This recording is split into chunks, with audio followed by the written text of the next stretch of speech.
एक ऐसा सांसद हम सबों ने पाया है इन 15 वर्षों में जिसे गांव से कोई मतलब नहीं, गरीब से कोई मतलब नहीं, और आज भी ये कह के कहता है कि वोट मांगने नहीं जाएंगे। आपने कहा था कि महागामा या फिर गोड्डा लोकसभा क्षेत्र में प्रचार नहीं करेंगे, लेकिन प्रचार कर रहे हैं। अभी चलिए आप मेरे साथ, एक बार भी यदि मैं वोट मांगता हुआ नजर आ जाऊंगा तो ये आपका प्रचार नहीं है, इनडायरेक्टली से मिल रहा हूँ। इनडायरेक्टली डायरेक्टली क्या होता है? सबका कंस का घमंड गया, रावण का घमंड गया, इस बार निशिकांत दुबे का भी घमंड।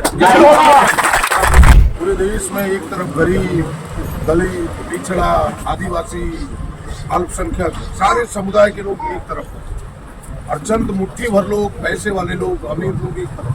लड़ाई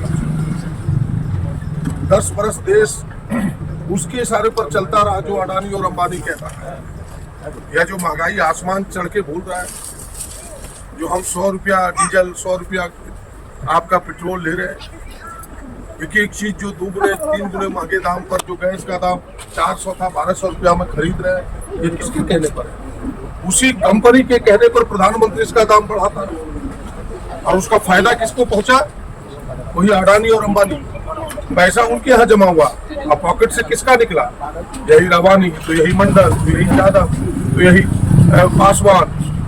तो इन सारे लोगों को गरीब गुरुआ के घरों से पैसा चूस चूस करके उस कॉर्पोरेट घरानों में जमा होता रहा, देश उसके इशारे पर चलता रहा। बस गठबंधन ने एक लड़ाई छेड़ी है पूरे देश में, जिसके नेता राहुल जी, जिन्हें हम गरीबों को इस देश को फिर से सत्ता सौंपना चाहते हैं, हम उसके अनुसार इस देश को चलाना चाहते हैं। और आपने देखा इन गरीबों का, जो आप सब जैसे लोग छोटे मोटे कर्जे लिए, उसकी माफी 10 वर्षों में नहीं हुई। और अडानी और अंबानी, आप सबको पता है उसके कर्जे की माफी होगी, और कितना माफी हुआ? 20 लाख करोड़। क्या गलत कर रहे कि सही? और पूरे राज्य में गरीब गुरबा किसान तमाम लोगों के कर्जे को जोड़ दीजिएगा तो 16 लाख करोड़ है, और उसमें करोड़ों लोग की माफी होती है, उसका माफी नहीं हुआ।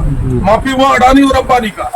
तो लड़ाई किसके बीच है? वो चंद अडानी और अंबानी और ये तमाम करोड़ों लोगों के, गरीबों के बीच की लड़ाई है कि नहीं? तो हम सबको मिलकर इस लड़ाई को जीतना है कि नहीं? तो जीतेंगे तब जब गरीबों की सरकार होगी, किसानों की सरकार होगी, दलितों की सरकार होगी, पिछड़ों की सरकार होगी, और वह तब होगी तो यहाँ से कांग्रेस का हाथ छाप जीतेगा। हम तो आपके अगुआ बने हैं, हम तो आपके प्रतिनिधि बने हैं, लेकिन लड़ाई सबकी है, इसीलिए इस बार भूल नहीं करना है। और आप एक ऐसा सांसद हम सबों ने पाया है इन 15 वर्षों में जिसे गांव से कोई मतलब नहीं, गरीब से कोई मतलब नहीं, और आज भी ये कह के कहता है कि वोट मांगने नहीं जाएंगे।